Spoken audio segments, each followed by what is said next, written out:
Childrens, आज मैं class 3 के स्टूडेंट को हिंदी में चैप्टर 2 पिनोकियो के बारे में एक कहानी पढ़ाने जा रही हूँ। पिनोकियो एक कठपुतली की कहानी है जिसे जिपेटो ने बनाया था। पिनोकियो अपनी लंबी नाक के लिए प्रसिद्ध है, जो उसके झूठ बोलने पर यह नाक और भी लंबी हो जाती थी। वह हमेशा से एक सचमुच का लड़का बनना चाहता था। तो आइए इस कहानी से हम लोग पढ़कर जानते हैं कि उसकी इच्छा कैसे पूरी हुई। पिनोकियो बहुत शर्मिंदा था कि उसने अपने पिताजी को बहुत परेशान किया था। उसने अपने पिताजी से वादा किया था कि वह उनकी पूरी देखभाल करेगा, जो कि काफ़ी बीमार और कमज़ोर हो गए थे। वैसे पिनोकियो एक कामचोर लड़का था, पर अपने पिताजी की देखभाल करने में उसने बहुत मेहनत की। उसकी देखभाल से उसके पिताजी जल्दी ही स्वस्थ हो गए। पिनोकियो एक कठपुतली था जो अपने पिताजी के साथ एक घर में रहता था, जिसके पिताजी काफ़ी समय से बीमार और कमज़ोर थे। पिनोकियो ने अपने पिताजी से वादा किया था कि वह उसकी देखभाल करेगा।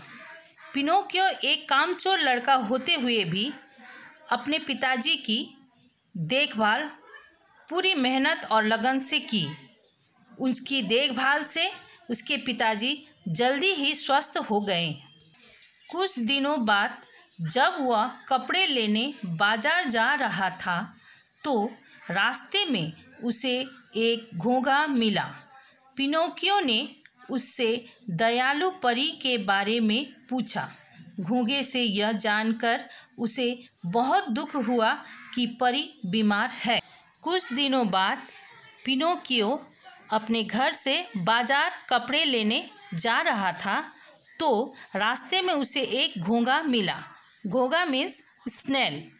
पिनोकियो ने स्नेल से यानी घोंघे से दयालु परी के बारे में पूछा। घोंघे ने बताया कि परी बीमार है। परी की बात यानी बीमार की बात सुनकर पिनोकियो को बहुत दुख हुआ।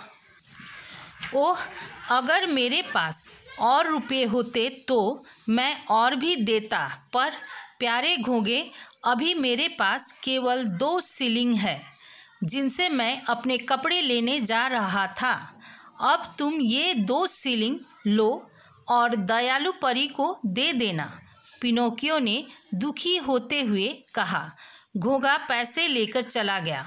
पिनोकियो भी वहाँ से घर चला आया। जब पिताजी ने उससे नए कपड़ों के बारे में पूछा, तो उसने कहा कि उसे बाजार में कोई कपड़ा पसंद ही नहीं आया। उस दिन पिनोकियो रात 10 बजे तक काम करने की बजाय आधी रात तक काम करता रहा। जहां वह प्रतिदिन 8 टोकरियां बनाता था, आज उसने 16 टोकरियां बनाई। उसके बाद वह सो गया। पिनोकियो ने दुखी होते हुए कहा कि मेरे पास और रुपये होते तो मैं और भी देता, पर मेरे पास अभी 2 शिलिंग है। शिलिंग मतलब रुपये, जिनसे मैं कपड़े लेने बाजार जा रहा था। तुम ये 2 रुपये दयालु परी को दे देना। घोंघा पैसा लेकर चला गया। पिनोकियो भी वहाँ से घर वापस चला आया। जब पिताजी ने घर में पूछा कि कपड़े कहाँ हैं, तो उसने कहा कि बाजार में कोई भी कपड़ा उसे पसंद ही नहीं आया। उस दिन पिनोकियो घर में रात 10 बजे तक काम करने की बजाय आधी रात तक काम करता रहा। जहाँ पर वो प्रतिदिन 8 टोकरियाँ बनाता था, आज रात भर काम करके उसने 16 टोकरियाँ बनाई और उसके बाद वह सो गया। तो बच्चों, आज यहीं तक आप लोग को बताई। आधा भाग नेक्स्ट वीडियो में बताऊंगी। धन्यवाद।